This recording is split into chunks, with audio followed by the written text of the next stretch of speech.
bienvenidos y bienvenidas a otra sesión de literatura en la Fundación Caballero Bonal, que ya sabéis que estamos ahí apurando lunes y jueves para que podamos recuperar todas aquellas presentaciones y actividades que por el tema del horario y del confinamiento hemos tenido que ir atrasando. Esta presentación de María Jesús Ruiz le teníamos muchas ganas porque habíamos puesto anteriormente otra fecha, no pudo ser, y la verdad que teníamos de verdad ganas de tener a María Jesús aquí y bueno, rodeada por dos grandes amigos como son José Manuel Benítez Ariza y María Ángeles, porque son también habituales en la Fundación, también han presentado sus libros, pero sobre todo son personas que siempre nos ayudan tanto a difundir la literatura y a dinamizarla, como a hacernos que la apreciemos todavía más con sus comentarios, con todo lo que ellos llevan en el blog, en CAO, en todo lo que hacen. Yo sé que María Jesús está muy unida a ellos dos, por lo tanto son dos presentadores que la van a arropar, y nosotros vamos a disfrutar porque el libro os aseguro que es una alhaja. No lo estoy diciendo aquí por decir, se lo he dicho a ella ya. Incluso hemos hecho un pequeño programita en televisión sobre el libro. Me da pena que no lo había terminado de leer en ese momento y había una parte que me hubiera encantado comentarla, pero hoy seguro que vamos a tener ocasión de escuchar muchas más cosas de su... Y tiene que decir que María Ángeles y José Manuel son matrimonio. Sí, y residentes en Cádiz. En Puerto Real. Y que es la primera vez que hacen una cosa juntos. Pues es verdad. Que no sea... Es verdad. Otras cosas han hecho juntos. Hombre, tienen una hija, yo creo que algo habrán hecho. Pero es verdad que hemos tenido cada uno por su cuenta, pero no a los dos juntos. Nunca han hecho nada. Pues nunca sabe si la dicha es. Así que nada, os dejo con ella, no me siento, perdóname que no me siento, somos muchos para esa mesa tan pequeña. Así que nada, vamos a disfrutar esta tarde de literatura, de tradición, de memoria y muchas más cosas que tiene el libro, porque no lo dice todo en el título, ¿eh? Tú sigue hablando todo lo que quieras. No.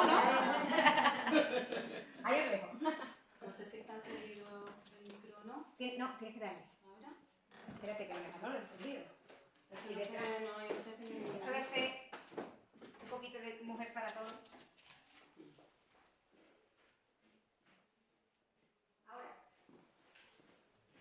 Ahora sí.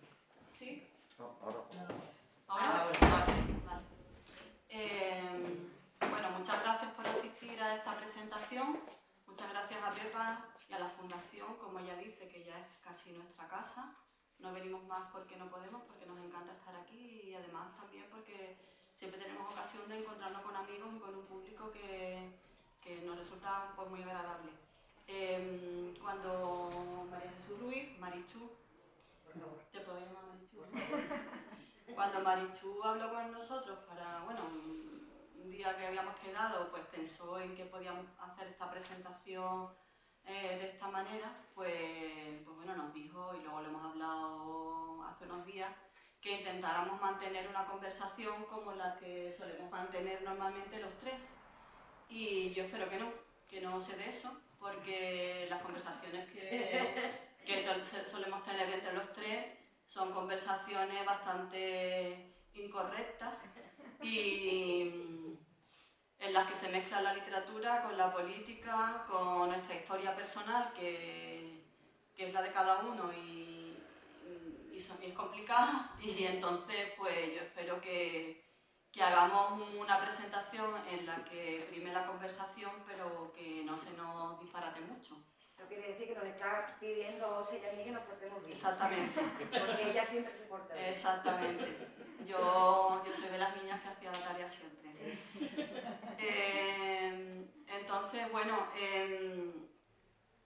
luego José Manuel y yo hablando pensamos que que no queríamos hacer una presentación muy larga para eso, para dar lugar a la conversación, que ni siquiera va a ser una entrevista. Yo no tengo planteadas preguntas como tal, sino más bien proponerle a Marichu algunos temas que podían ser interesantes que hablar para que vosotros lo conozcáis.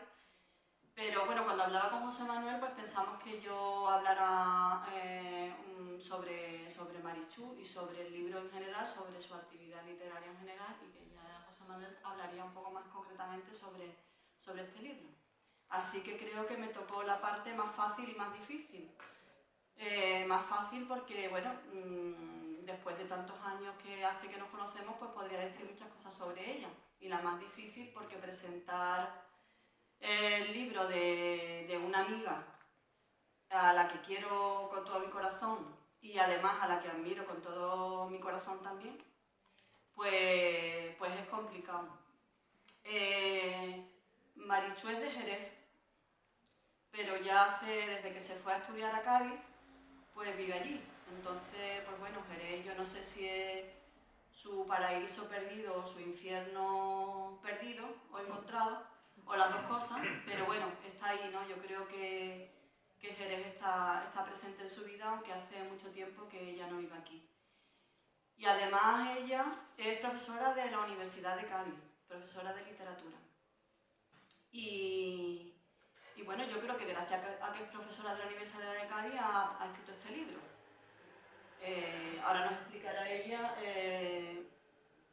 por qué exactamente, qué tiene que ver la Universidad de Cádiz con este libro y con el libro anterior que también tiene publicado, El mundo sin libros. Es profesora de literatura, decía, y como investigadora se ha centrado en, bueno, la verdad es que ha investigado sobre muchas cosas, pero digamos que su gran tema es la literatura popular, por extensión la cultura popular, y es una investigadora que desde mi punto de vista es capaz, que es algo muy complicado, capaz de unir lo riguroso con la pasión, y que es capaz también de escribir, o sea, de desarrollar esa investigación de manera divulgativa y cercana. Entonces yo creo que es algo muy difícil de encontrar y que es uno de los aspectos que yo siempre me gustaba destacar de su trayectoria profesional. Por otra parte, Marichú es una de las personas más inteligentes que conozco. Hoy tengo la suerte, a mí me gustan mucho las personas inteligentes de verdad, no las que se creen sabias, sino las que son inteligentes de verdad.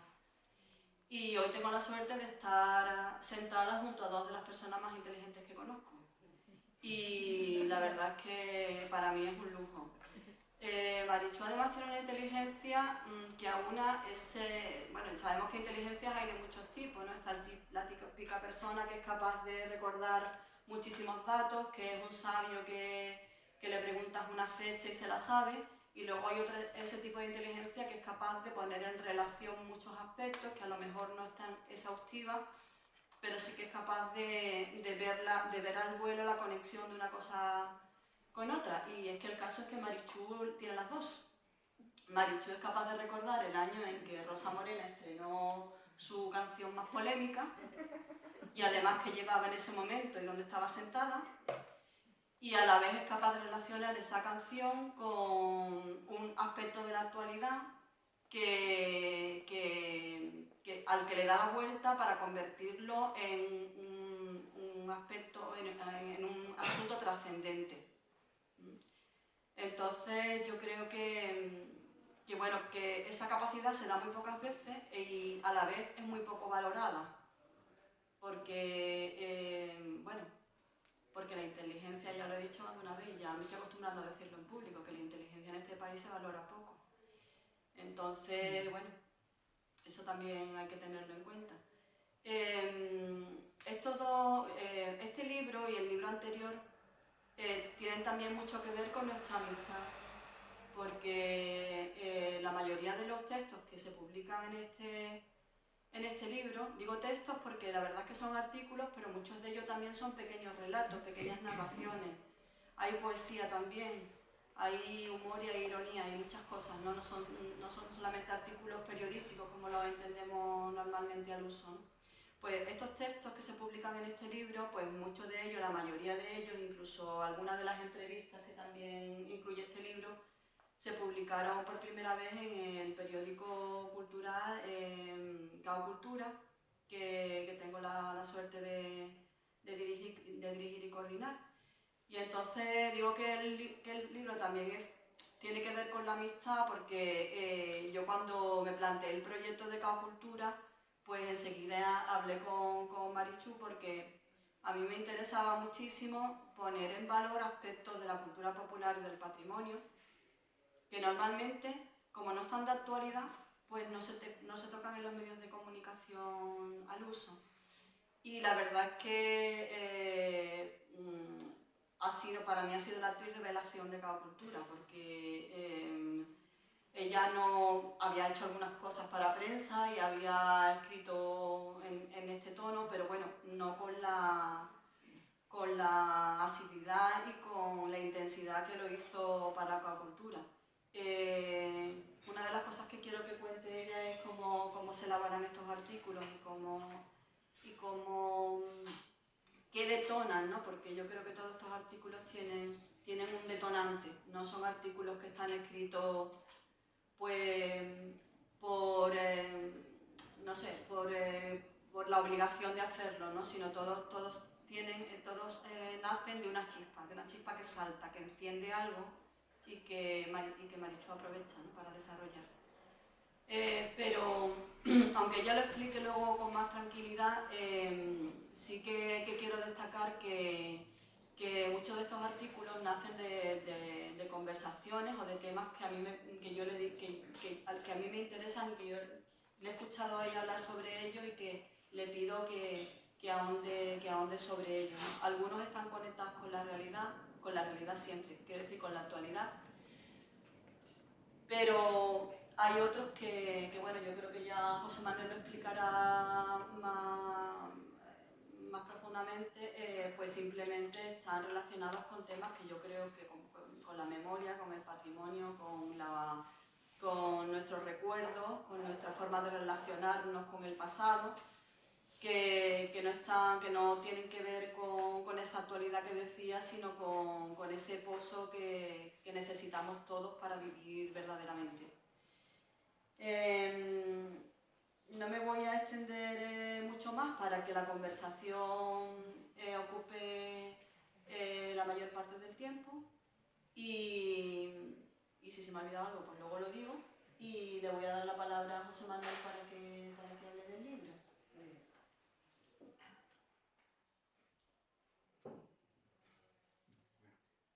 Esta es la parte que más me gusta, de quitarme la mascarilla.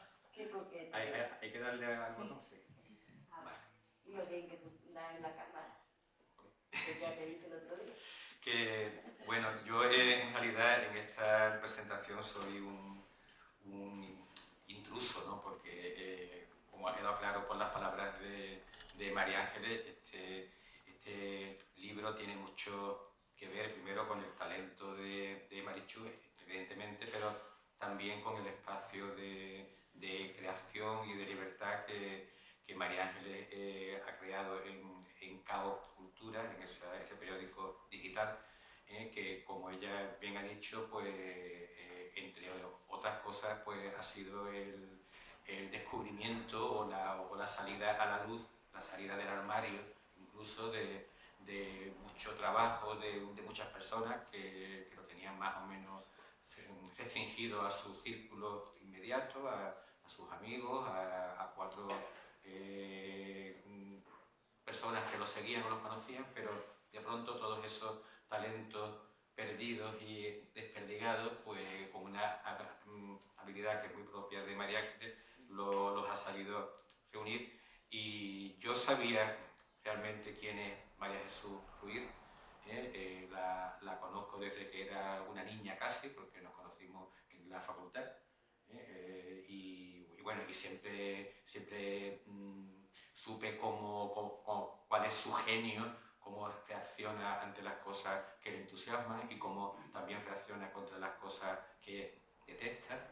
Es una persona pasional, visceral y a la vez una persona capaz de estructurar esas pasiones de una manera inteligente, metódica y relevante, ¿no? Y este libro tiene mucho de eso, hay mucho de pasión en él, pero hay sobre todo un trabajo que solamente cabe calificar como un trabajo riguroso, científico, de estructuración de esas pasiones de una manera ordenada, rigurosa, y que, bueno, que se pone de manifiesto desde la propia presentación que ella hace, que si ustedes leen el libro, que espero que lo lean porque merece la pena, pues no deben saltarse en ningún momento. Muchas veces uno se salta los prólogos, se salta las presentaciones y después, si acaso, lo lee al final, pero en este caso es una entrada al libro realmente brillante, porque logra algo que parece imposible, que es un puñado de artículos que se han publicado aparentemente al azar en una revista digital, al hilo muchas veces de actualidades sobrevenidas, de alguien que se ha muerto, de una noticia que ha saltado aquí, ¿no? Pues de pronto ella es capaz, con su mente privilegiada, de ordenarlo en una serie de secciones que desarrollan todo un pensamiento en torno a qué es memoria y qué es patrimonio, ¿no? El libro está estructurado, hay una parte que dice ella que más o menos se corresponde con patrimonio, otra que más o menos se corresponde con tradición moral, otra con memoria histórica y cultural, y yo diría que también sentimental. Esa estructura que ella modestamente dice que es más o menos imprecisa, pues no, es muy rigurosa. El libro realmente es todo un tratado de estos temas, pero sin que en ningún momento tenga la textura un poquito antipática, árida de los tratados. Es un libro personal, es un libro también de viajes, de impresiones personales, de pequeñas historias, como decía María Ángeles, también con sus botas muy oportunas, muy medidas, pero muy certeras de poesía. Y es también un libro que es quizá lo que más me ha apasionado a mí, paradójico, ¿no? Paradójico en el buen sentido de la palabra, en el sentido en el que te somete a dos cosas aparentemente contradictorias a la vez y te tira por ambos lados, y te hace, pues, realmente repartirte, dividirte entre esas dos creencias, ¿no? Es un libro lleno de luz, de positividad, de amor a los lugares, a las personas, a los ritos con los que esas personas intentan o intentamos conjurar, pues, los miedos, el paso del tiempo, las incertidumbres, etc. Tiene toda esa luminosidad, pero es también un libro crítico, un libro en el que cuando llega el momento de mostrarse ácido, reverde, contestatario, pues también lo hace con la energía que hace falta, y están esos dos aspectos, ¿no? Toda esa positividad y esa carga crítica demoledora, pues conviven de una manera muy lograda, pero en tensión, ¿no? Y esa tensión agrada. En la página 34 del libro tengo aquí apuntado, hay un artículo que podría considerarse casi una pieza modelo del libro, ya desde el título, ¿no? Un lugar de la Mancha llamado Macondo. Ahí hay un arco, ¿no? Literario que va del Quijote a la obra de García Márquez, que va del siglo XVI al siglo XX.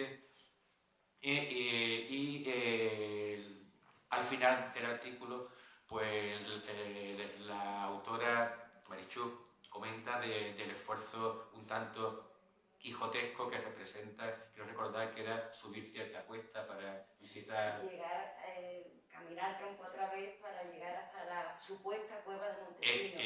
Exactamente, ¿no? Y entonces, bueno, esos empeños quijotescos, pues me han hecho darme cuenta, digo, bueno, este libro está lleno de empeños quijotescos, ¿no? Es un libro en el que la autora, con todo ese amor, con toda esa positividad que decía, pero también arremete contra muchos molinos de viento, que además de ser molinos de viento son gigantes malignos.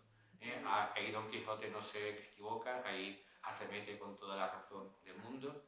Bueno, y esos molinos de viento pues van apareciendo y reiterándose a lo largo del libro. Yo voy a mencionar algunos por si ella quiere referirse a ellos, ¿no? La universidad, que está muy al principio, para bien y para mal, porque ya digo, este es un libro que realmente se podría poner como libro modélico en el que convive la creación, la creatividad literaria, la elegancia, la ligereza y a la vez el rigor. Es decir, que debería ser un libro que debería representar los valores que tú dices al principio que debería representar la universidad de cara a la sociedad, ¿no? Y no esa fábrica de lo que ahora se llama basura curricular, que eso no sirve para nada, ¿no? No tiene nada que ver con lo que... A algunos les sirve. Bueno, no sirve para nada a los que estamos fuera, ¿no? Los que estamos fuera disfrutamos con un libro como este, disfrutamos del rigor científico y del conocimiento que hay en este libro y apreciamos que no se parezca a eso que se llama, que tú no empleas esa expresión, la empleo yo, basura curricular. Ese es uno de los molinos de viento, otro es los falsificadores de la memoria en general, ¿no? Y algunos de ellos borrachos de subvenciones, dice ella, estas palabras son suyas, ¿no? Hubo una época en que este país se emborrachaba de subvenciones, todo eso parece que cayó un poco con la crisis, pero yo sospecho que quien sabe buscarlas sigue emborrachándose de subvenciones, y esa borrachera, como los sueños de la razón, producen monstruos, ¿no? Verdaderos monstruos que tienen que ver con la falsificación de todas estas cosas que ella saca a relucir en el libro. Otro de sus molinos de viento es el franquismo, sí, claro. El franquismo del que venimos todos y contra el que todos todavía estamos bataleando. Bueno, sí, todos, ¿no? Efectivamente. Y en concreto a mí me hace gracia, bueno, me hace gracia, pues lo podríamos comentar, la de veces que saca a reducir la sección femenina de Falange. Imagino que porque tiene mucho que ver con tu campo de investigación, porque... Hombre, porque yo vengo de mi madre y mi madre viene de la sección femenina. Claro, sí, sí. Viene castrada de la sección femenina, en fin. Pero tú sabes que en ciertos ambientes modernos, entre comillas, o sí, posmodernos, ¿no? Pues quien más, quien menos habla del libro de recetas de la sección femenina. Bueno, y ahora está muy de moda hablar de la perfecta casada de Fray Luis de León. De eso quiero hablar. Bien, bien. Pues bueno, y otro de esos molinos, y ya me callo porque si me dan cuerda, pues no tengo fin, es cierto feminismo. Nadie pensaría que Marichu es una persona antifeminista, y no lo es, pero sí es crítica contra cierto feminismo torpe que, por ejemplo, cuando se refiere a los cuentos infantiles, pues propone su supresión antes que ahondar en el conocimiento de la tradición, para saber que todo cuento infantil tradicional, como por ejemplo el de la Bella Durmiente, con todo el machismo que pueda tener, tiene en la propia tradición, eso lo cuenta ella muy bien, su contrapeso, que es el cuento del príncipe durmiente. El contracuento. El contracuento, dice ella, ¿no? Entonces, bueno, contra ese feminismo simplificador que corta, que poda, que suprime, pues ella propone una lectura más integradora, más cargada de conocimiento y de memoria, que sería seguramente mucho más efectivo, ¿no? contra el machismo y contra todo aquello que se pretende eliminar, ¿no? Bueno, ya digo, tengo más cosas aquí, pero me callo porque creo que es el momento de que la oigamos a ella. Muchas gracias. No voy a llorar, nada de esas cosas. Pues... aquí. Ahora está apagado, ¿no? Ahora está encendido. Muchísimas gracias a todos por estar aquí. Yo estoy encantada y emocionada, rodeada de mi familia. La buena familia, la que se elige, la que te quiere siempre, que son María Ángeles y José Manuel. Y Y muchas gracias a Pepa, que siempre... Yo creo que ya casi la Fundación Caballero Bonal es el único sitio que me queda en Jerez, uno de los pocos sitios que me queda en Jerez donde me siento bien, en casa, en familia, querida. No, yo me considero exiliada de Jerez, la verdad, para responder a lo que estaba... Pero claro, eso tiene haber nacido en una ciudad tan dura como esta. Se lo venía contando en el coche a Alicia, que venía conmigo de Flor. En los años 60, en el 62, ¿no? Y haber tenido que nacer aquí, crecer aquí, aguantar esto, pues... Hay gente que es muy feliz, yo nunca fui feliz aquí. Y bueno, es complicado. Voy a empezar dándole las gracias a Chencho Zocar, que es el autor de este maravilloso cuadro que sirve como de portada. Y un cuadro que yo descubrí hace 15 o 20 años, que le puse de nombre Matarile. Es una mano buscando una llave en el fondo del mar, le llamé Matarile, y que estaba colgado en la oficina del Vicerrectorado de Cultura de la UCA. Entonces, durante 3 o 4 años yo fui directora general de Cultura de la UCA, y cuando llegué me encontré aquel cuadro allí colgado. Siempre tuve la tentación de robarlo y de llevármelo a casa. Pero la tentación la he tenido alguna vez, sobre todo cuando veo en las iglesias románicas los cuadritos estos. Pues esa misma atracción tuve con el cuadro. Durante 4 años yo miré este cuadro preguntándole qué me tenía que decir. Y bueno, es una historia tengo una historia muy personal con este cuadro. Es una mano que busca una llave y que le busca un sentido, ¿no? a las cosas. Y este libro, en lo contrario al olvido, es una respuesta, es una de las respuestas de ese cuadro. Por eso era tan importante que estuviera ahí, ¿no? Que estuviera en la portada. Entonces le agradezco muchísimo a Chencho, que en cuanto que contacté con él, pues me dijo que por supuesto que lo podía reproducir sin problema. Luego costó más trabajo encontrar el cuadro, porque en el desorden que hay en la universidad también se extiende al patrimonio que tiene, y entonces el cuadro no estaba ya donde estaba, ya sabes, ¿no? Hubo que buscarlo y todo eso, pero lo encontramos y lo fotografiamos, y espero que esté a salvo el cuadro, por lo menos la reproducción está a salvo.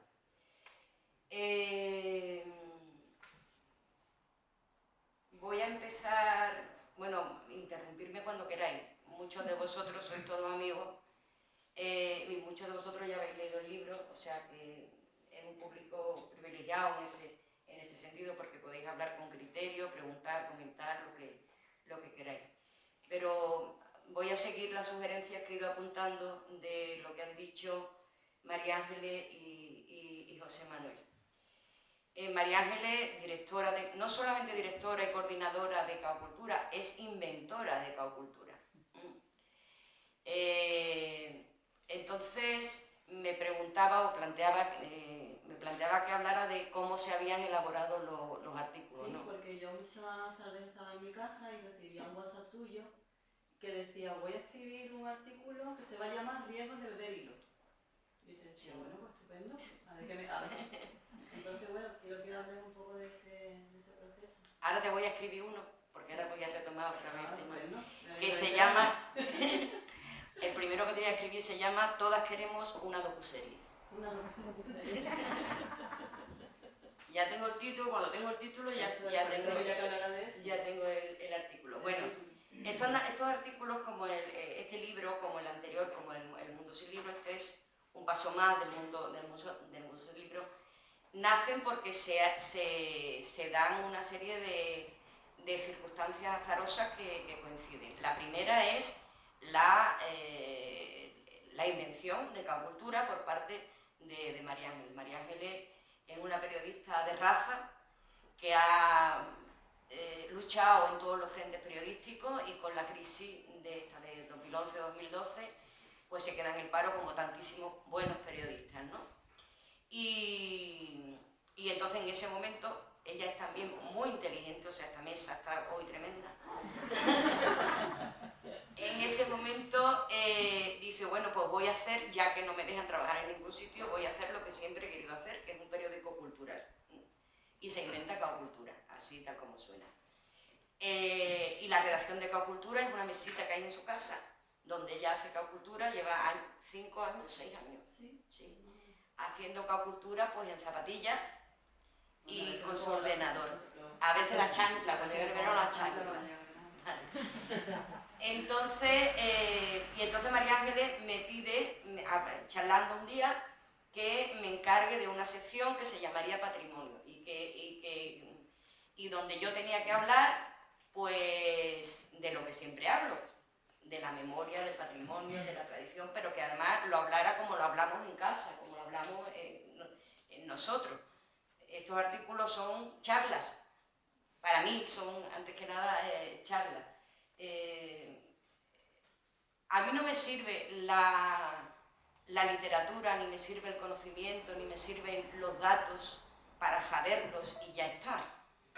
Yo aprendí a estudiar literatura y aprendí a observar el arte en las clases de Ángel Boyar, que está aquí. Y le he prometido que no lo iba a mencionar y ya no te menciono más. Pero es muy importante para entender de dónde salen estos artículos y cómo se gestan y cómo se construyen. El saber es el único camino para la libertad. Pero si el saber se limita a aprender de memoria unos datos o un texto, o acumular esos datos, sin que esos datos, sin que ese objeto, sea el que sea, te penetre, te provoque, te cambie si es necesario, o te enfade, o te produzca alguna conmoción en ti, entonces no vas a ningún sitio. Y esa es mi relación con la literatura, con el objeto artístico y con la memoria, ¿no?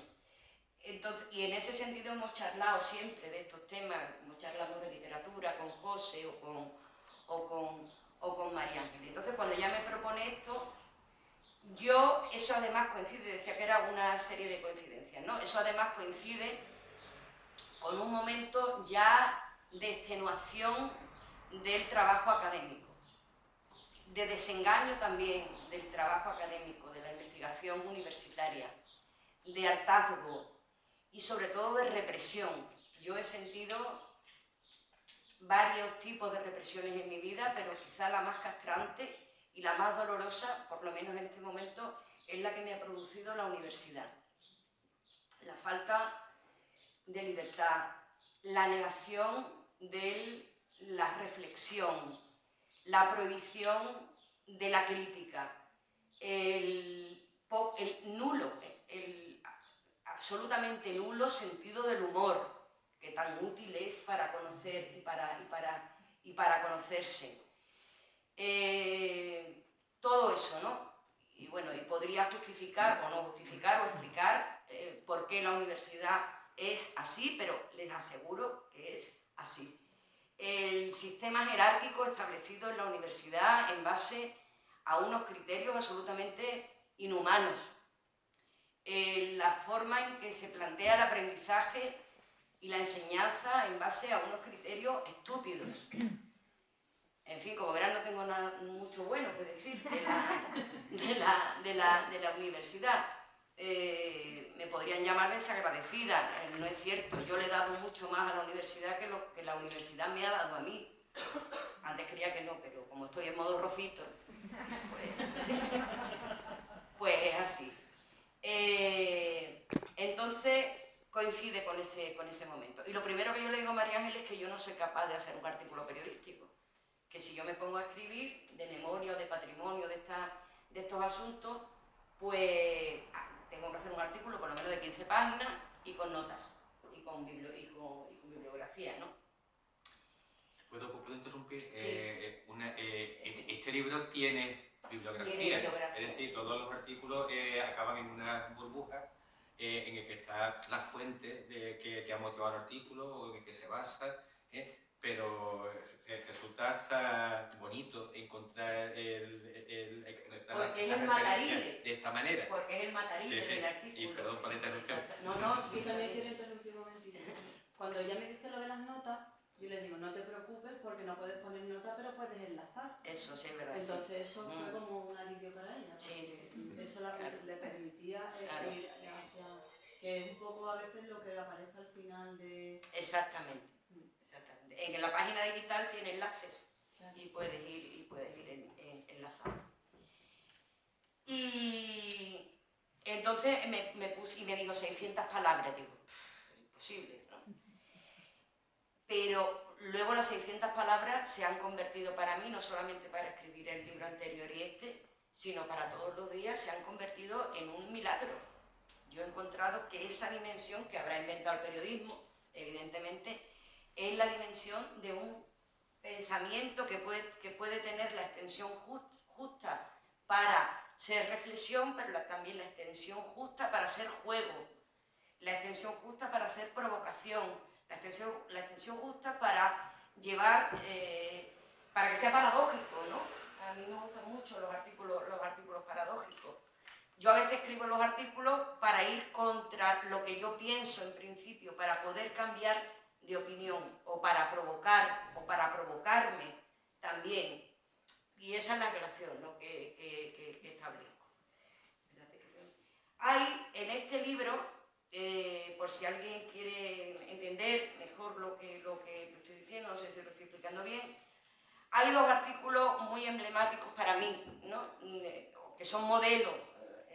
El de Macondo también, un lugar de la Mancha llamado Macondo también, ¿no? Ya lo ha citado José.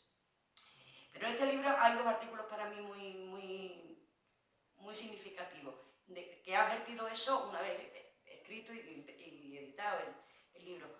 Uno es un dromedario en Manhattan, que también tiene un título parecido, ¿no?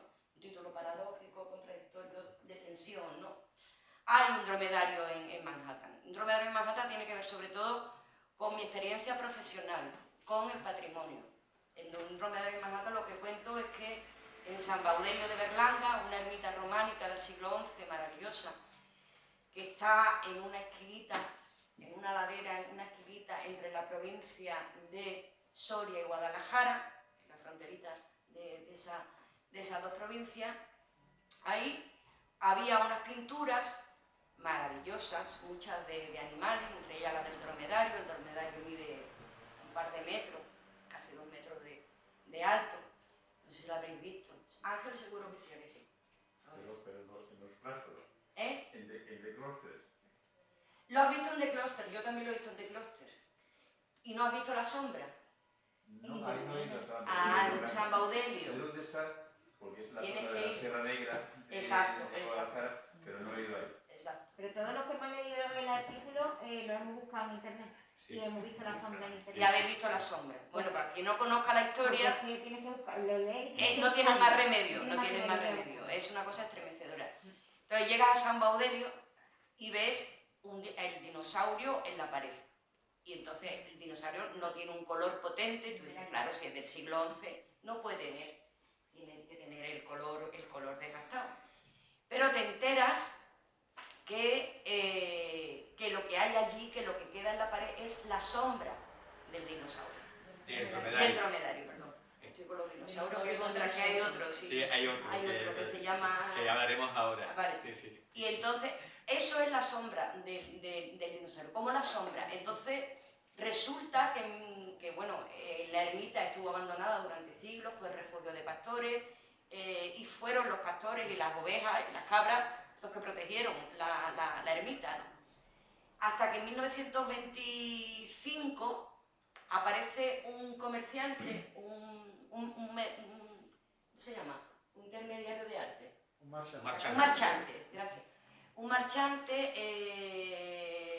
italiano que venía comprando patrimonio, comprando arte románico a España, con el dinero de un italo judío de Estados Unidos, León Levy.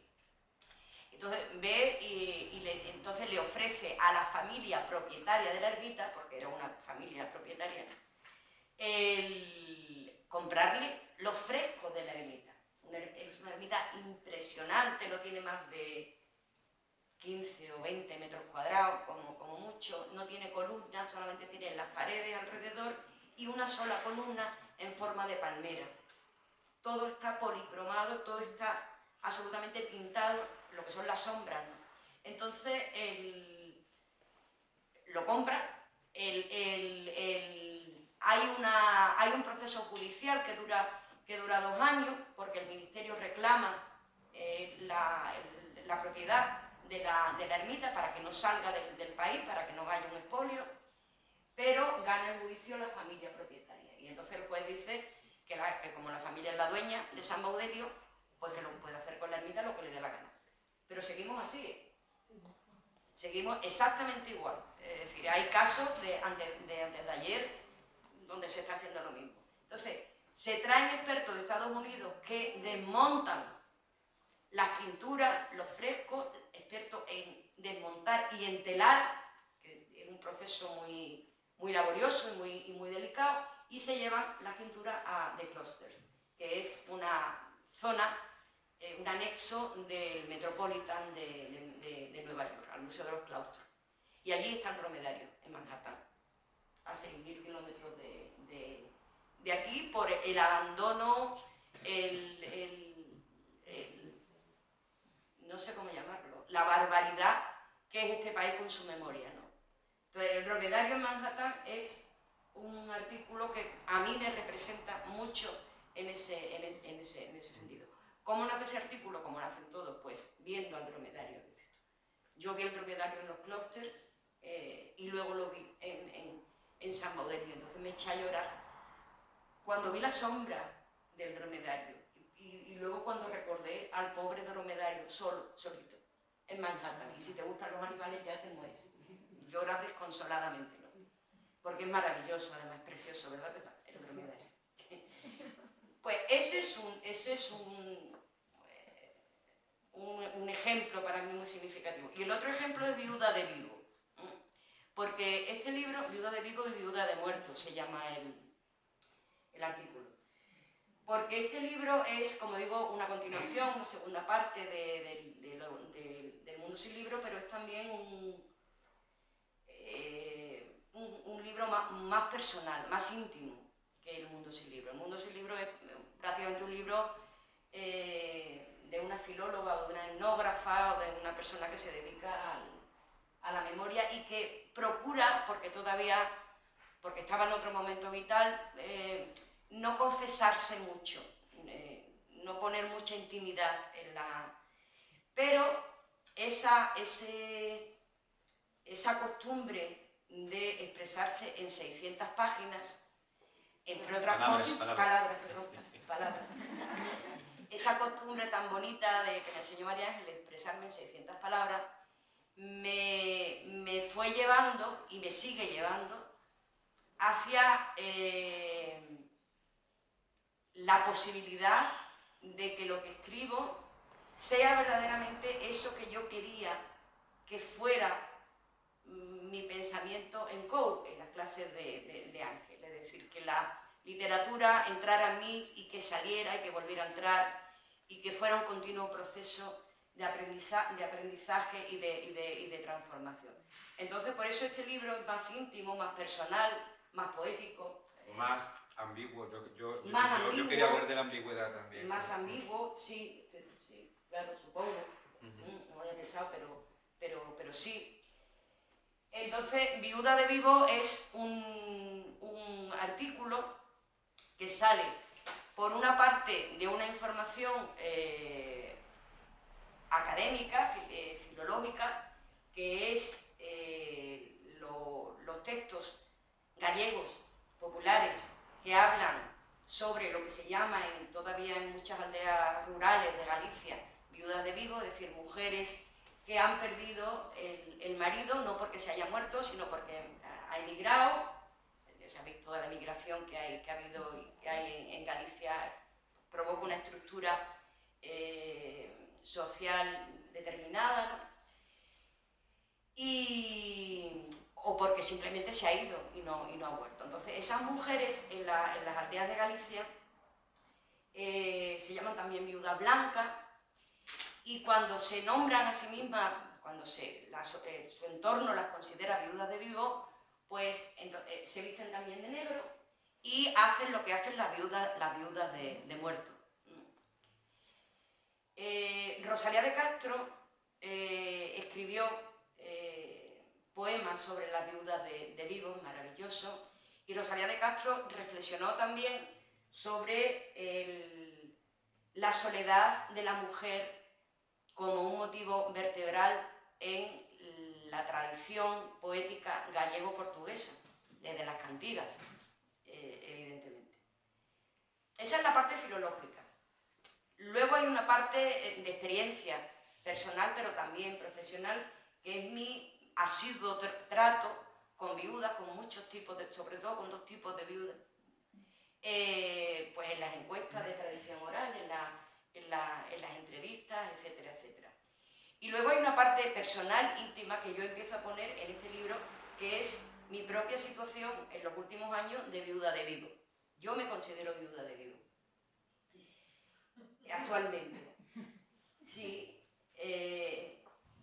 Y ayer, viendo el capítulo de Rocito, lo siento, este más recurrente, pero me parece que está ocurriendo algo muy importante en este país con ese tema, decía una psicóloga, qué difícil es hacer el luto de alguien que no se ha muerto. Y eso es lo que está expresado en el artículo de Viuda de Vigo, ¿no? Y esos artículos son los que a mí me encanta hacer, son los que me sirven personalmente, ¿no? Cuando se cruza la experiencia, la lectura, el conocimiento, la propia intimidad. Y para mí es tan satisfactorio y tan liberador hacer ese tipo de artículos, que ese artículo ahora, después de publicar el libro, se ha convertido en un cuento que aún de publicar, digo yo. O no lo sé. Y eso está ocurriendo con otros artículos también. Y entonces la sensación de libertad que me han dado esas 600 palabras, que me parecían que lo que me estaban haciendo eran constreñirme, en principio, es un descubrimiento absoluto. Ahora, en los últimos meses he tenido que parar de escribir para K Cultura, porque no tenía más remedio que centrarme en un trabajo académico en el que me jugaba el pan. Pero bueno, ya lo he terminado y ahora volveré, ¿no? Con muchas ganas porque el no género que tienen estos artículos, el no género que me permite María Ángeles, porque eso también es importante, ¿no? María Ángeles me lo permite todo. Yo creo que yo soy una persona extravagante en muchos aspectos de mi vida. Y entonces María Ángeles no solo me ha permitido las extravagancias, sino que me ha alentado a las extravagancias. Yo siempre he tenido mucho complejo por ser extravagante, ¿no? Por salirme de la fila y... Bueno, pero en realidad, si me permites que te interrumpa, muchas de esas aparentes extravagancias responden a una verdad palpable, ¿no? Puede parecer, por ejemplo, una extravagancia que estés nombrando a Rocito, aunque sé que no lo es, y ahora seguramente lo explicará, pero el primer texto que se encuentra uno en el libro, después de esa presentación, se llama Clint Eastwood y otros dinosaurios. Bueno, vale, ya el título es curioso, es divertido, pero ¿qué pinta Clint Eastwood, ¿no? Una figura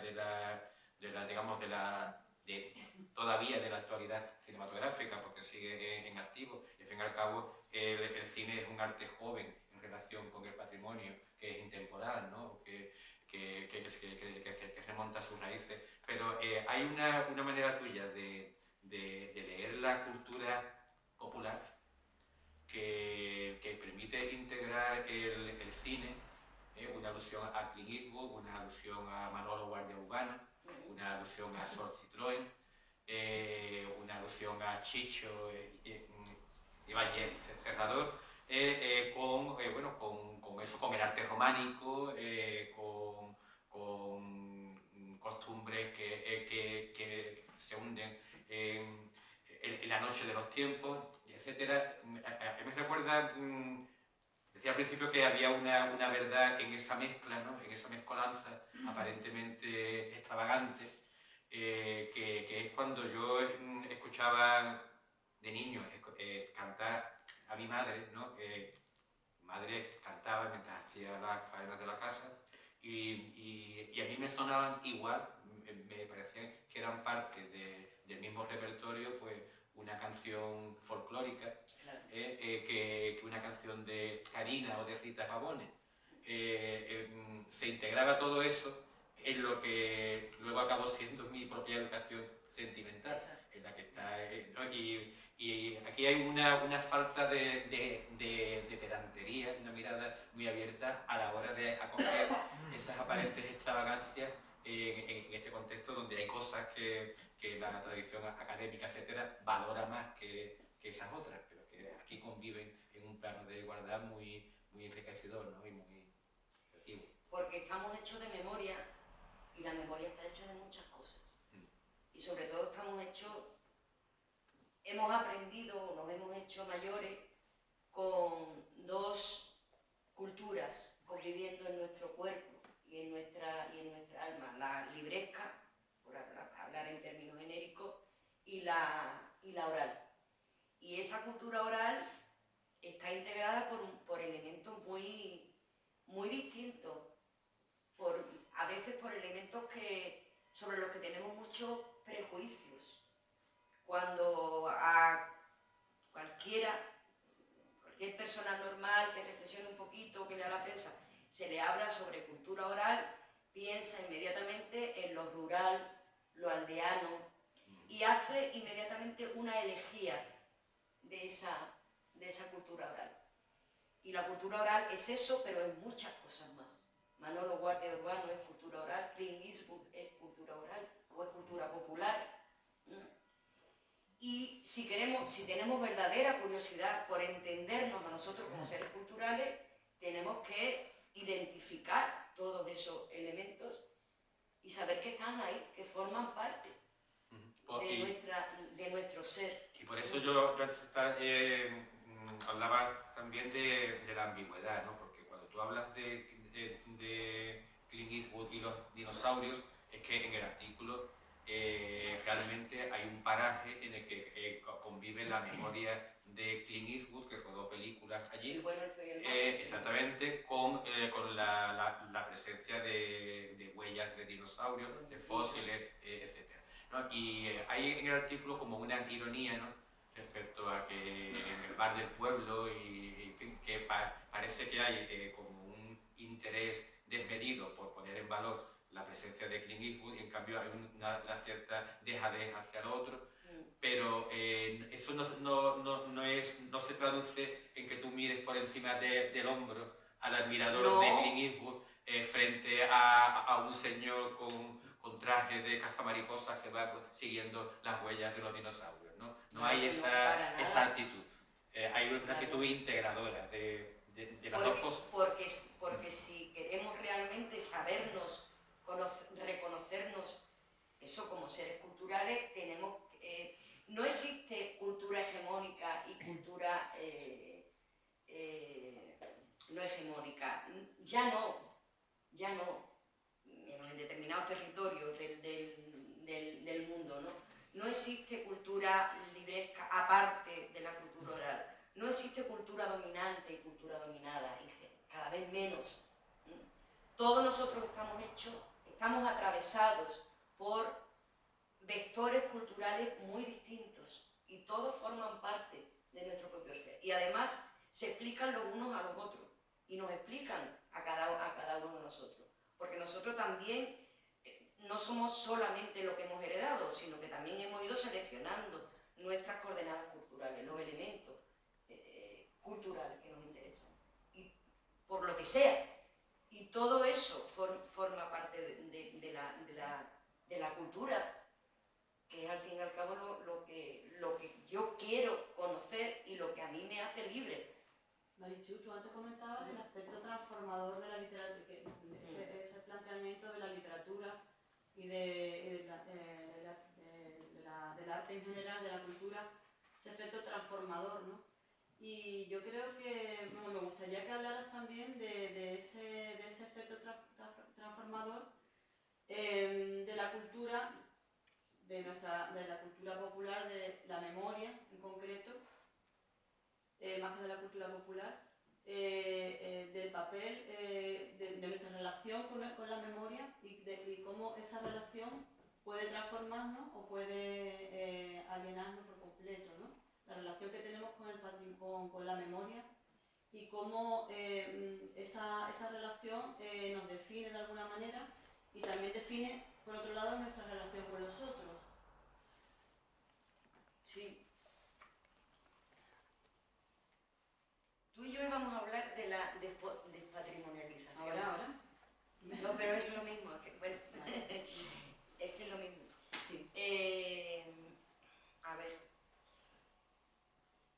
La memoria es como decía Joyce, que lo digo en la introducción, es una cárcel, sí, de la que intento salirme, ¿no?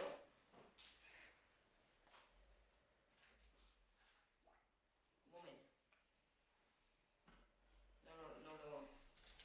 No lo encontraría ahora.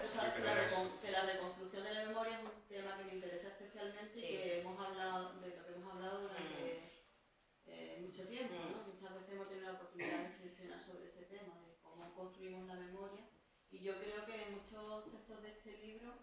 La memoria es una pesadilla de la que intento despertar.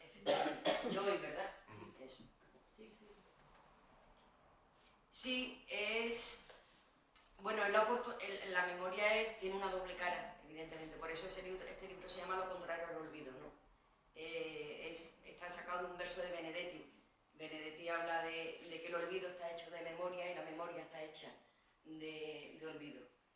Hay una memoria sentimental, que es la que creemos que tenemos, que es la que creemos que es la única que tenemos y que además controlamos, que bueno, puede ser, porque creemos que nosotros elegimos nuestra memoria. Pero hay una memoria que no es la memoria sentimental, que no es la particular de cada uno, que ni siquiera tiene la edad que nosotros tenemos, pero que también nos pertenece y sobre todo que nos hace, ¿no? Yo en la introducción hablo de esa memoria, de esa otra memoria que podríamos llamar la memoria cultural, no me parece que sea exactamente eso, pero bueno, necesito un término. Hablo de la memoria cultural como la memoria, es decir, comparándola con la escena de ese juego que nos hacían nuestras madres cuando éramos chicos, que nos ponían frente a un espejo y nos metían los brazos por detrás, ella se escondía, entonces tú hablabas y ella manejaba los brazos, ¿acordáis? De ese juego tan alucinante. Entonces tú no te reconocías en el espejo, porque te estaban moviendo, no eras tú quien te movía. Y eso es la memoria cultural. Entonces todos estamos hechos de memoria cultural. Y nos comportamos y nos relacionamos con unos códigos que están en nuestra memoria cultural y de la que no siempre somos dueños, para nada, ni muchísimo menos, ¿no? En la cuestión del feminismo, ¿no? Como decía José, que antes la mencionaba. El gran problema para el avance del feminismo, para el avance lógico y para el avance reflexivo del feminismo es la memoria cultural. Es decir, todos pertenecemos a unos códigos que nos están impidiendo continuamente y que nos están esclavizando. Porque una cosa es la ideología y otra son los cuerpos. Podemos ser muy feministas, podemos ser muy de izquierda, podemos ser muy progresistas, pero luego tu cuerpo de mujer responde a la memoria cultural de tu cuerpo de mujer. Por eso hay tantas mujeres maltratadas, en silencio. Aquí y en Finlandia, que se supone, es un país muy avanzado, ¿no? Por eso hay tantas mujeres universitarias, arquitectas, escritoras, que reciben palizas en su casa y que andan a gatas si su marido o su pareja se lo ordena, porque son esclavas de la memoria cultural. Eso está en los genes culturales, que no están en ningún sitio así, que no se llaman X, ni Y, ni R, ni nada de eso, pero que están ahí. Y entonces, sobre esa memoria hay que actuar. Primero hay que ser consciente de que pertenecemos y de que estamos hechos de esa memoria. Y luego, una vez que seamos conscientes, tenemos que hacernos con las herramientas adecuadas, con las herramientas que podamos, para seleccionar esa memoria. Y para que esa memoria nos sirva para avanzar, para que esa memoria no nos esclavice. Sí, y yo creo, y permíteme que te interrumpa un poco también para cuando veo que la emoción alcanza cotas altas, ¿no? En la propia cultura popular, en el campo en el ámbito de estudio de tu libro, hay respuesta a esas cuestiones. Es decir, que si se amplía el conocimiento, esa función que hablábamos antes que debía tener el saber, si se amplía el conocimiento, ese conocimiento ampliado incluye la parte represora de la cultura, pero incluye también la parte liberadora, ¿no? Claro. Cuando tú hablabas antes de las viudas de vivos, me daba la impresión que en ese artículo hay también una especie de alegato a favor de esas mujeres que aprenden a vivir independientemente del recuerdo Totalmente. de un hombre que es un fantasma, ¿no? O un artículo muy gracioso que es el de mujer se casa con mujer. Sí, ese me diste tú el tema. Sí, yo recuerdo que fue un documental que vi por casualidad, se lo pasé a Marichu y ella le sacó todo el jugo al documental. Me llamó una periodista súper impertinente. Como todas. Aquello fue una cosa surrealista, yo no lo he contado. No. Yumba Tombú es un documental que ve José y va de una aldea de Kenia, de una aldea keniata, donde existe el rito mujer casa con mujer, que sería la traducción literal de Yumba Tombú, ¿no? Entonces, cuando una mujer se queda joven, se queda sola y no tiene sustento económico y tal, existe ese ritual de se casa con otra mujer. No tienen relaciones sexuales o no tienen por qué tenerlas, tampoco no se entraba en eso. Entonces, la mujer joven con hijos normalmente ayuda a la otra mujer, que normalmente es mayor, pero que está sola, pero que tiene más recursos económicos que la joven. Entonces, la ayuda a criar a los hijos, se ayudan mutuamente. ¿Y qué es lo que yo iba a decir? Lo de la periodista. Cuando se publicó el artículo, me llama una periodista y me dice, de Galicia era, y me dice, le quiero hacer una entrevista sobre Yumba Tombú. Digo, yo sobre Yumba Tombú no sé nada. No sé nada. Yo he escrito este artículo porque es un documental y, sé lo mismo que ustedes. No, pero usted ha escrito un artículo donde desarrolla el tema.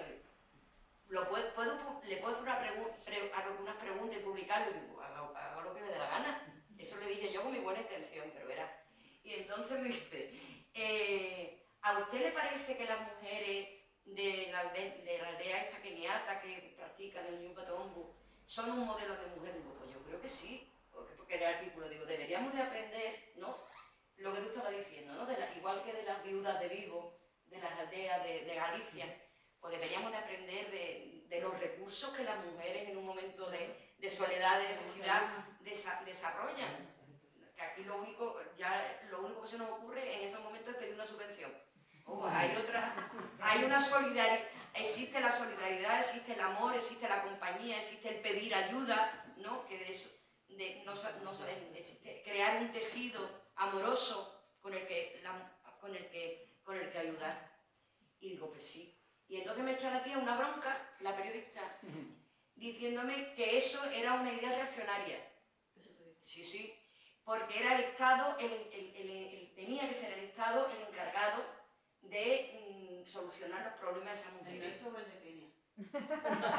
Eso le contesté.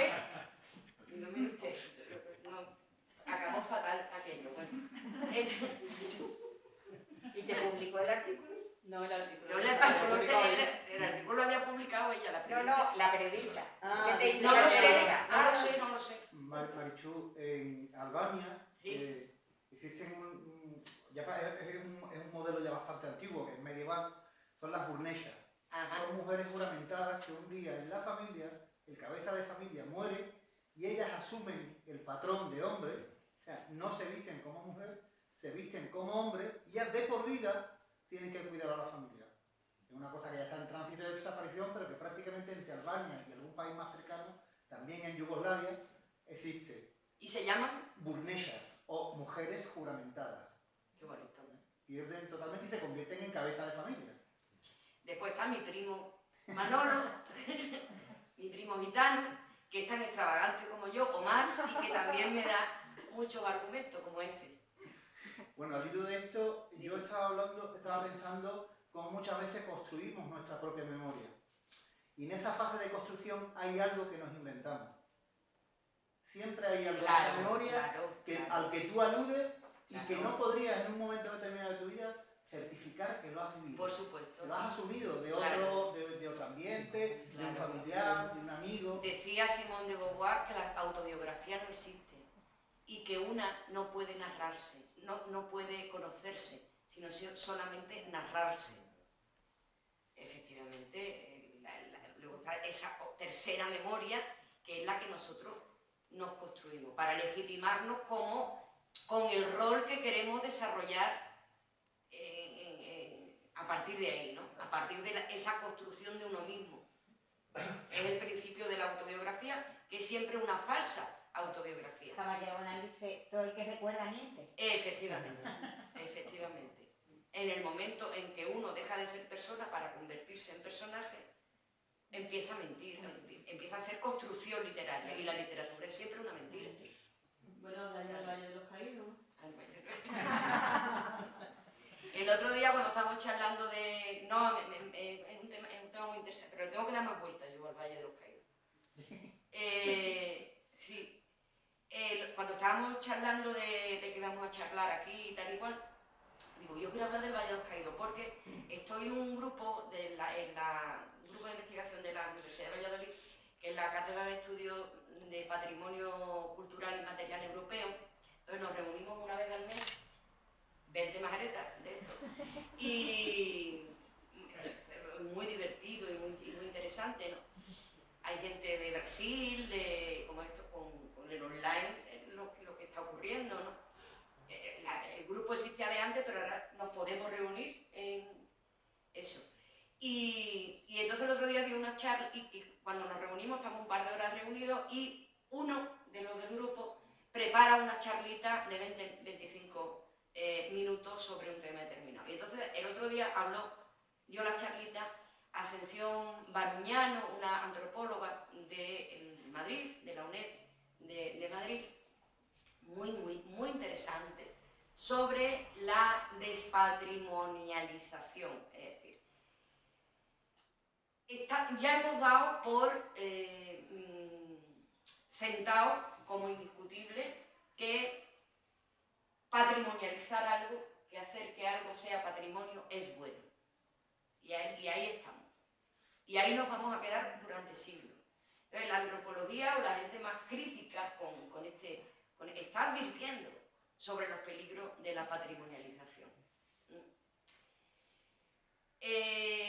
Y hablaba, y ponía el ejemplo el Valle de los Caídos, se pueden poner otros. Yo le puse también, le aludía el ejemplo de los pueblos de colonización de franquistas, porque tenemos aquí una zona muy amplia de pueblos de colonización franquista, es parecido a lo que está ocurriendo con el Valle de los Caídos, y hablaba de que Carmen Calvo ha creado una comisión de expertos para resignificar el valle de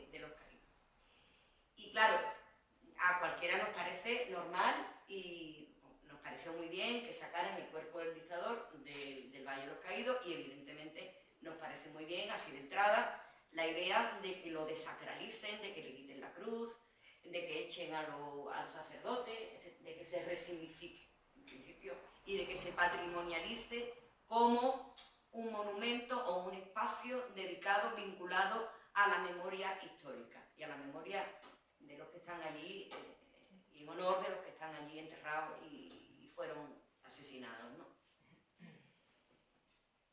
Entonces ponía ese ejemplo extremo, el Valle de los Caídos, de ejemplo extremo, para que reflexionáramos qué legitimidad tenían las instancias de poder para resignificar el patrimonio, que no es de ellos, que no es de nadie y que en último término pertenece a los usuarios del patrimonio, es decir, a los agentes, es decir, a las personas, es decir, a la memoria de las personas.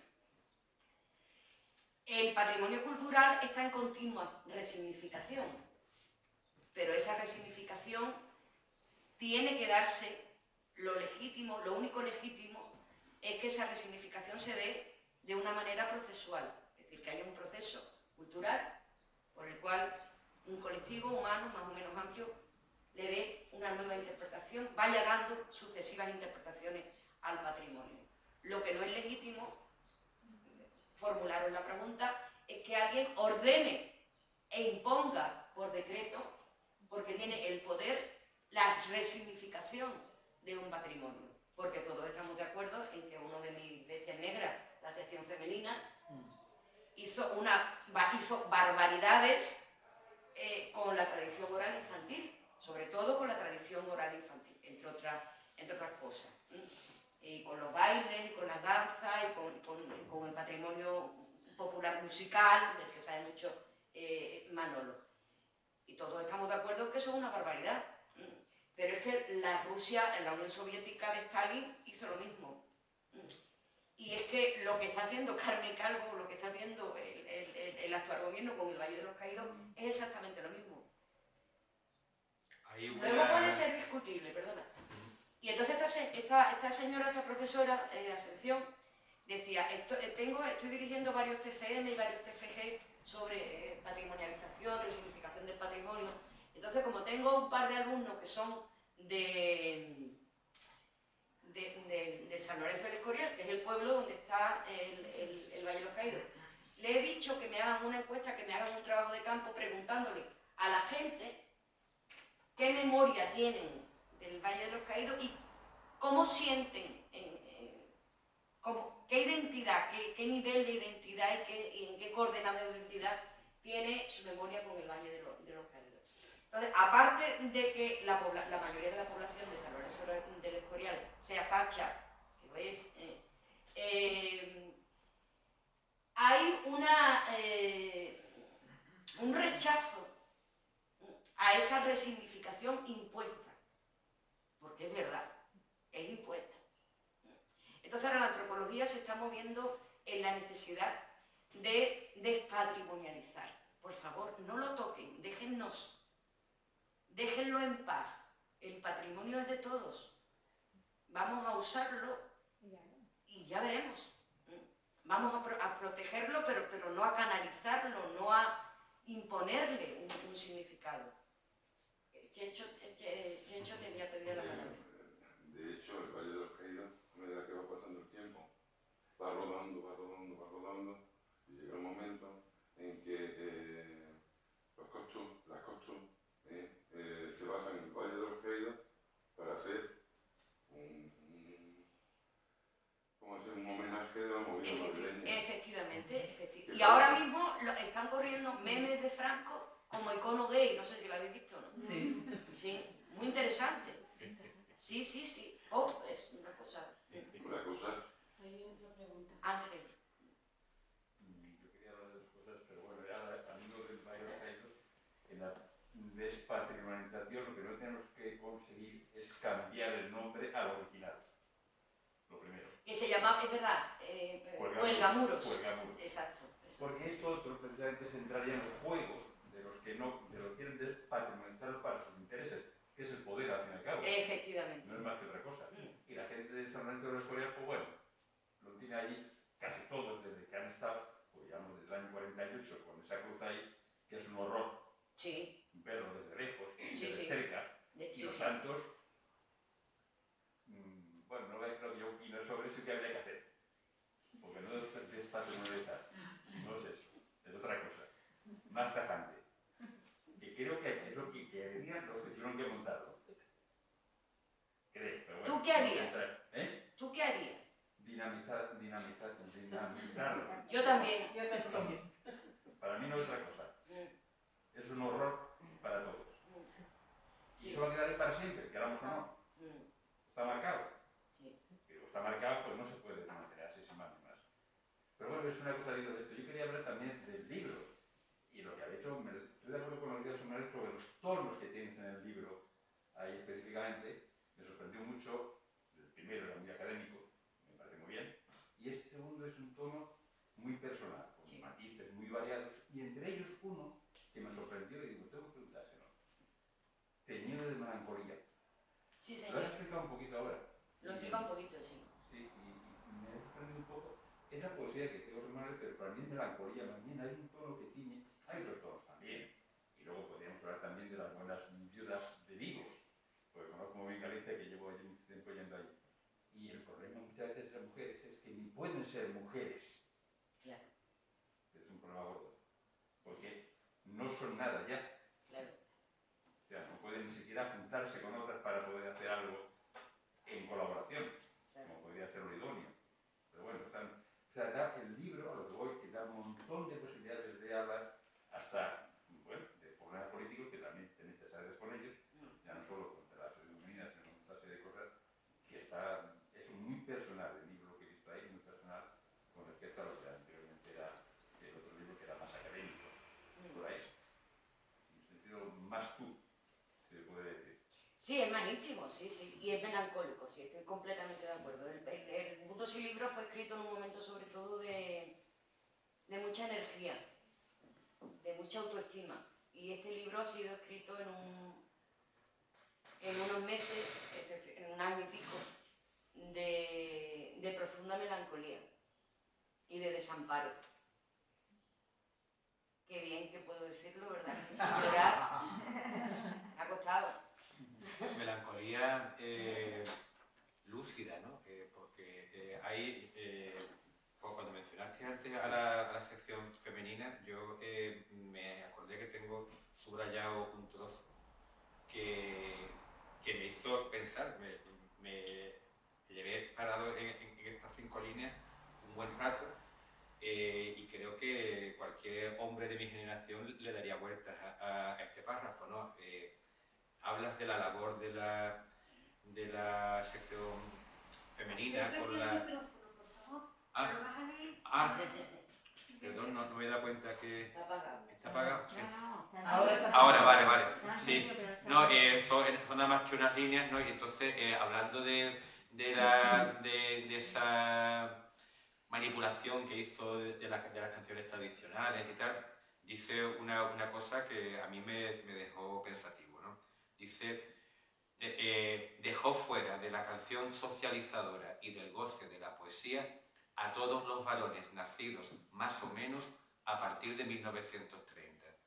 Tal apartamiento del juego y de la comunicación dio como resultado un país de hombres silenciosos, de ingenio apagado y sobre todo de una vergüenza perenne e irremediable ante las emociones. Sí. Eso lo he visto en los últimos, desde que hago trabajo de campo, y luego lo he visto en los amigos y en las parejas, ¿no? Las mujeres hemos tenido una castración enorme en el franquismo, no en una sola generación, sino en varias generaciones, pero los hombres también. Y se nota mucho más, o yo lo he notado mucho más en el sur que en el norte. En el norte todavía los hombres, el norte en general, sobre todo Cantabria, es una zona muy... Galicia también, Galicia lo conozco menos, Ángel Mira. Cantabria sí trabajado mucho allí. Es una zona mucho más ritualizada, la gente en general tiene mucho más conciencia patrimonial, de cultura inmaterial, mucha más conciencia identitaria. Entonces, por ejemplo, los hombres en la Cantabria rural, los amigos siguen a veces salen cogidos de la mano, los hombres mayores, o se dan el dedo meñique todavía, que era algo muy común en el servicio militar antiguo de principios de siglo. ¿Lo ves? Claro. El militar viejo, cuando acompañaba al soldado que había entrado en quinta hacía días, le daba la mano y le acompañaba. Todavía en la base de Rota, ¿lo ves? Los americanos adjudicaban un veterano a una persona que había entrado porque andaba un poco despistado. Y eso era un poco proteger también al nuevo, en este caso en el servicio militar. Y la gente, y los hombres más mayores en el norte, porque encuentran muchos hombres que han participado en los corros, en las filas, en los juegos de pasillo, y que cantan, y que se saben las canciones. Pero eso en el sur y en general en este país se lo cargó la sección femenina, que puso en mano exclusivamente, en boca exclusivamente de las mujeres, la poesía tradicional y saqueó a los hombres de poesía. Y eso es una castración brutal. Yo sabía que a ti te iban llamar la atención ese párrafo. María, al hilo de la sección femenina, yo ahora estoy ya con el estudio porque estoy encontrando con gente que han vivido, por lo menos lo que fueron los exceptores de la sección femenina, las agrupaciones que recogieron un poco el legado. Y a mí, por ejemplo, me interesa mucho la imagen que tienen esas mujeres, o la imagen que tenían de lo que era la tradición oral. Porque en torno a eso, creo que hay una sección femenina de los años 40 represora, y durante 30 años, en los últimos años, cuando empieza un poco a suavizarse un poco la cosa, y se incorporan algunos hombres, pero realmente quien lleva la voz cantante es la mujer. Sí. Ahí siempre lleva la voz cantante. Pero por ejemplo ahora, cuando he empezado a encuestar, me he dado cuenta que lo que hay son muchas mujeres. Si hay, por ejemplo, 8 mujeres, solo hay un hombre. Y por regla general son mucho más activas, porque te cuentan más historias. Pero hay una gran diferencia en la transmisión, si sigues el rastro, el hilo de la tradición oral desde el 19 hasta finales del siglo XX, la tradición oral, la poesía de tradición oral es muy compartida entre hombres y mujeres hasta principios del siglo XX, hasta las primeras décadas del siglo XX, y luego pasa a ser propiedad de las mujeres, nada más. Por eso todos repetimos el tópico de son las mujeres las que han transmitido el tesoro de la tradición. Es que los hombres no lo han dejado. Pero hay grandes transmisores en el siglo XIX. Y por eso quizás se han perdido ciertos temas que interesaban a lo mejor menos a las mujeres. Se han perdido ciertos temas. Sí, se han perdido algunos temas, como en los cuentos, lo que estaba hablando José, del Príncipe Encantado. Se han perdido ciertos temas por censura también. Sobre los temas de insectos se cantaban mucho en el corro. Delgadina, Silvana. Y eso fue brutal. Pero eso empieza antes de la sección femenina, ¿no? Eso ya digo, temas que a lo mejor en boca de hombre hubieran tenido más éxito, digamos, y como no había hombres para cantarlo, pues se iban, no sé, perdiendo quizá un poco, ¿no? Sí, claro, sobre todo los temas, a la mujer le interesa mucho más el tema del amor, el tema de la familia, le interesa menos el tema de la guerra, ¿cierto? Sí. Pero sobre todo se ha castrado la poesía, la expresión poética a los hombres. Son las 8:30. Llevamos ya un montón de tiempo, ¿no? Sí, entonces... Pero tú has venido a hablar de tu libro, ¿no? Como Paco Umbral, ¿no? ¿Qué dices? Que tú has venido a hablar de tu libro. Yo venía a hablar de mi libro. Como Paco Umbral. Como Paco Umbral. El otro día vi ¿habéis visto la película sobre Paco Umbral? El documental. No. Pues es muy interesante y está muy bien hecha. Y yo he recuperado un poco a Paco Umbral. que se nos quedó, lo que es la memoria, ¿no? Se nos quedó en la retina la estupidez de yo venir a hablar de mi libro. Es un grandísimo escritor. Sí. Y yo lo había leído mucho cuando jovencita. Y ahora lo he recuperado y está genial. ¿Has visto la película? No. Pues, ¿alguna otra pregunta? muchísimas gracias a todos. Voy a escribir otro libro.